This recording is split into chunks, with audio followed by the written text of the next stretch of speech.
Hey guys, good morning. So this month's training is about failures. Let me just make sure. Okay, there we go. So I really do think that one of the biggest fears most of us have is the fear of failure. And we don't want to try something new or go after a goal or a dream because what if we fail? If we're honest with ourselves, I think that a lot of fear at the root of the fear comes back to failure and being worried about that. So let's just chat about that a little bit and how we can make failure into an advantage for our success. We need to change the way we are looking at failure to not being the end of a journey, but being an extension to something greater. But first, let's address why we might possibly fear failure. There's a lot of different reasons, but I have 4 that I'm going to go over. So embarrassment, the worry about what others are going to think if you fail, or being embarrassed that you took on something new and you didn't achieve it and you were excited about it and potentially told all your friends and family about it, and then you're embarrassed that you didn't do what you thought you could or would. We sometimes look at failure as a threat. If I fail at this thing, it means I won't ever be good at or able to achieve the thing that I really want, because we're going to be taking steps to our end goal, and those are small things that we can fail at. So if we fail at that small thing, how in the world are we going to achieve that big thing? Failing makes us vulnerable. When we fail, we become vulnerable. Sometimes we need to swallow our pride and admit that we didn't have success, and that it often puts us in a vulnerable position. We don't like to admit that we didn't do what we were hoping to do.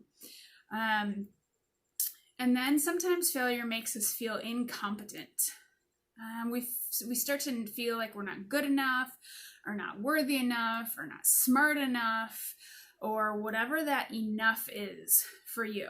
It makes you feel incompetent and not worthy of the thing or the dream that you're trying to achieve. So let's go back to how failure can be viewed as an extension to something greater. We need to start thinking of failure as something that is for us. If we don't have some kind of failure in our lives, we won't be able to get to the level that we're capable of. So what? The thing that you tried over there didn't work, right? So what did you learn from it? And what can you take from it and go forward with to strive to get to your bigger goal? So did you achieve a skill that you possibly didn't have before through your failure? Did you gain knowledge that you didn't have before? Possibly even understanding of something or a situation that you didn't have before that you can then use to achieve that bigger goal. So again, how can this help you grow into the person you are meant to be and achieve the goals and passions that you were put on this earth to achieve? Failure becomes a gift when we start thinking of it as something that is for us. It allows us to start over again after every failure. You constantly are just going to be getting back up and start over again with more knowledge than when you first started whatever it was that you failed with. It also allows you to be appreciative of the success you have achieved. Because if we didn't fail on our way to success, we wouldn't even realize there was success. Success would just be an everyday thing that happens, like brushing your teeth. So we kind of would come to expect it, with it being an everyday thing. There would be nothing special in that moment in success being achieved if there wasn't failure on the way to achieving it. So to help make failure something that is for us, we need to do a few steps. And these are just a few. There could be more, just depending on your situation. But first, make a tangible list of what you learned through your failure. Then create a plan of how you'll use this new knowledge and what you would do differently in the future. Be accountable for your failure. Admit that you failed. Admit that you made a mistake. There may be times that we need to swallow our pride and admit that. Admitting the failure makes you much more credible as well. Because if we're not going to own up to what we didn't do well, there's really not going to be credibility there. Then how can you take the action of being accountable and make a plan of how you can demonstrate innovation and a new way to do something or achieve something, or what worked well and what didn't work well that led to the failure, and how can you change this for the future?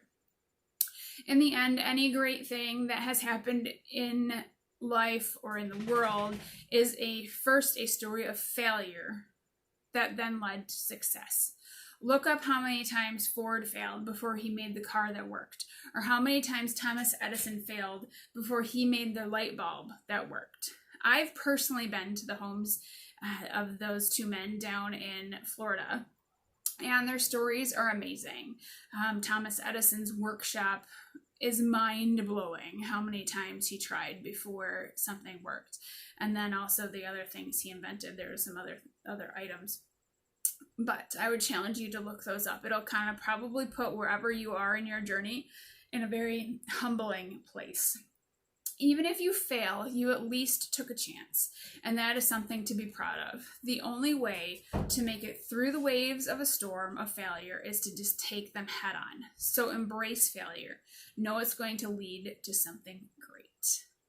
Have a wonderful day.